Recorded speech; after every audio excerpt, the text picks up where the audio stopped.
ও আলু, ও বাবা আলু। হ্যাঁ বেড়া কি হয়েছে? এত জ্বালাও কা, বলাও কা, কি হয়েছে কি কা? আপনি যে পরিমাণ বাঙালিরে জ্বালাইতে আছেন আর আমরা একটু বলাইলি দোষ। না তোমার কোনো দোষ নাই, তুমি কি খাবা তরতরি কা। আপনি এরম আকাম করেন কায়? এবারে কি রাকাম করছি আই? মুই কি তোর বল লাগে বড় কি করছি?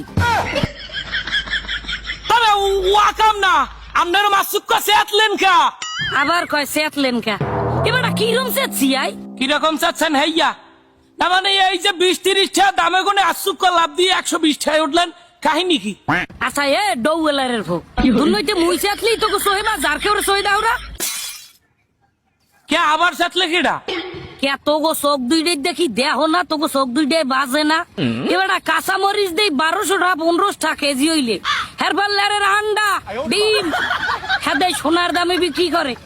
এই এর বাল্লারের পেঁয়াজ হে পেঁয়াজ দি হিরো আলমের নাম জোবাই জোবাই সাথে হ্যাঁ তোগো চোখ দুইটে বাজে না। না হ্যাঁ যা কইছেন খারাপ কর নাই, তবে এই কাঁচামরিচ পেঁয়াজ এর পর রসুন এরা তো বেবাককে থামিয়ে গেছে, তা আমনে এরম চাতলেন কা?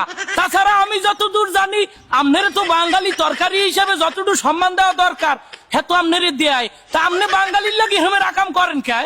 এবারটা করি কি আমি আই, করো তো তোরাই।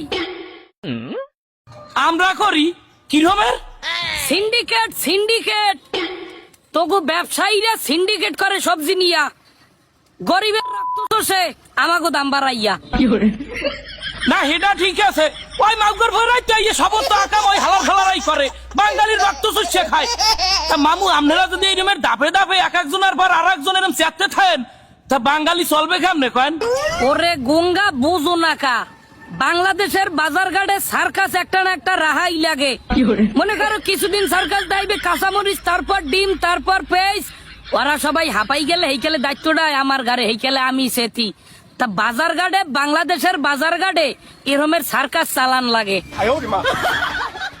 না চালান তো মোটে কম চালাইতেছেন না, হোমানে চালাইতেছেন। এই রকমের ইন্ডিয়ার নাটক সিরিয়ালের নাহান পর্বে পর্বে যদি চালাইতে থাকেন তা বাঙালি খাইবে কি? তোরা ঘাস খাওয়ার প্র্যাকটিস কর, গরু ছাগলের নাম ঘাস পাতা বটবৃক্ষ তরুলতা খাওয়ার প্র্যাকটিস কর। কারণ বাংলাদেশের বাজার ঘাটের যে অবস্থা, দ্রব্য মূল্যের যে অবস্থা, অতি দ্রুত যদি ঘাস লতা পাতা খাওয়ার প্র্যাকটিস না করো তাইলে একদিন খাবারের অভাবে তোরা দুর্ভিক্ষে পড়বি, তোরা হুটকি হয়ে যাবি হুটকি। না এছাড়া তো আর কোনো উপায় দেখিও না, ঘাস লতা পাতা তরুলতা খাওয়া চাইতে মানে হ্যাঁ খাওয়া ছাড়া অন্য কোনো উপায় তো এখন আর বাঙালিদের নাই।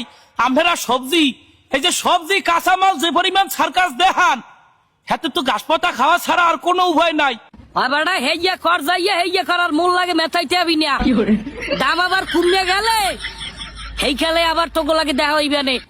আল্লাহ হাফেজ, আল্লাহ হাফেজ, আমি আবার ঘুমাবো।